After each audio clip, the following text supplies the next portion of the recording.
Assalamualaikum warahmatullahi wabarakatuh. Shalom. Di sini saya akan mencoba menjelaskan tentang sistem koordinat. Jadi kita mulai saja. Jadi teman-teman, untuk sistem koordinat itu sendiri terdiri atas 3, yaitu sistem koordinat horizon, sistem koordinat ekliptika, dan sistem koordinat ekuator. Yang akan saya jelaskan di sini yaitu tentang sistem koordinat horizon. Oke, teman-teman. Apa itu sistem koordinat horizon? Jadi, sistem koordinat horizon atau sistem koordinat horizontal juga disebut sistem lokal atau sistem koordinat alt azimut, adalah sistem koordinat langit yang digunakan dalam astronomi oleh pengamat di bumi. Lingkaran yang memisahkan dua belahan yang disebut cakrawala langit atau horizon menempatkan bidang horizontal. Selanjutnya,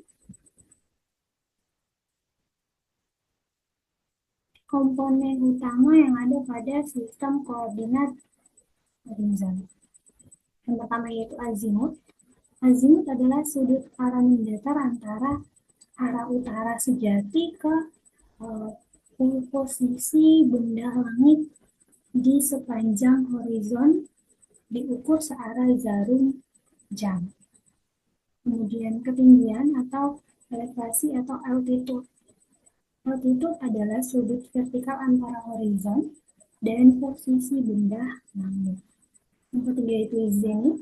Zenith adalah titik tepat di atas kepala pengamat, 90 derajat di atas horizon. Yang keempat yaitu nadir.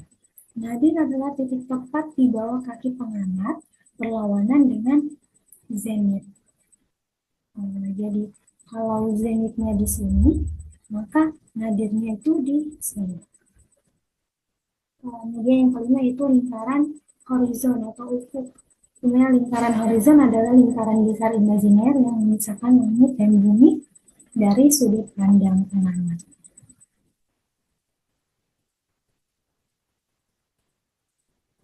Di sini kita untuk contoh yang itu lukislah kedudukan bintang di langit. Jika diketahui azimut bintang itu 300 derajat dan tingginya 45 derajat.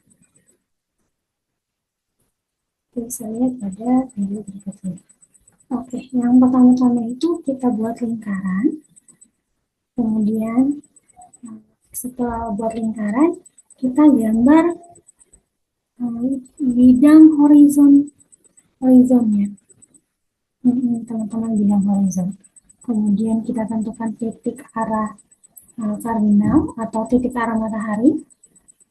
Dimana jika utara di sini, kemudian utara di sini, selatan di sini. Jadi ini teman-teman titik arah koordinatnya atau titik arah matahari. Jika utaranya di sini, selatan di sini, maka timurnya di sini dan barat di sini. Jadi teman-teman, urutannya itu yaitu utara, timur, selatan, dan barat. Setelah itu kita gambarkan posisi benda langit, di mana azimutnya itu 300 di sini, dan azimutnya 300 dan tingginya altitude yaitu 45. Ini teman-teman. Jadi posisi bintangnya itu berada di sini. Jadi untuk menentukan azimut itu mulai dari utara dan sepanjang horizon hingga pada titik yang ditentukan. Seperti itu teman-teman. Selanjutnya itu tentang kelebihan dari sistem koordinat horizon itu sendiri. Jadi yang pertama itu mudah dipahami dan digunakan. Di mana sistem koordinat horizon ini sendiri merupakan sangat relatif dan relatif sederhana dan intuitif, sehingga mudah dipahami dan diterapkan dalam berbagai konteks. Yang kedua yaitu mudah menentukan altitude dan azimutnya. Di mana dalam sistem koordinat horizon memudahkan penentuan posisi benda langit dengan menggunakan dua sudut, yaitu altitude, ketinggian, dengan contohnya itu H tadi, dan azimut, yaitu sudut horizontal. Yang ketiga itu dapat bermanfaat untuk pemetaan, di mana dalam sistem koordinat horizon ini berguna dalam pemetaan karena memungkinkan penentuan posisi objek di permukaan bumi dengan referensi horizon pengamat. Yang keempat yaitu dapat digunakan dalam arah benda langit yang berbeda, di mana dalam koordinat horizon dapat digunakan untuk mengidentifikasi dan melacak benda langit yang berbeda-beda posisinya. Selanjutnya yaitu tentang kelemahan dari sistem koordinat horizon sendiri. Yang pertama, tidak bersifat global. Sistem koordinat horizon bersifat lokal dan bergantung pada posisi pengamat di bumi. Jadi teman-teman, sistem pengamat pada posisi pengamat di bumi itu biasanya di tengah observer. Nah, hal ini menyebabkan posisi objek langit yang sama akan memiliki koordinat yang berbeda bagi pengamat di lokasi yang berbeda. Yang kedua yaitu berubah seiring waktu. Karena sistem koordinat horizon ini berbasis pada horizon pengamat, maka posisi objek langit akan terus berubah seiring pergerakan bumi. Oleh karena itu, koordinat objek langit hanya berlaku pada saat pengamatan saja. Yang ketiga yaitu susah untuk membandingkan.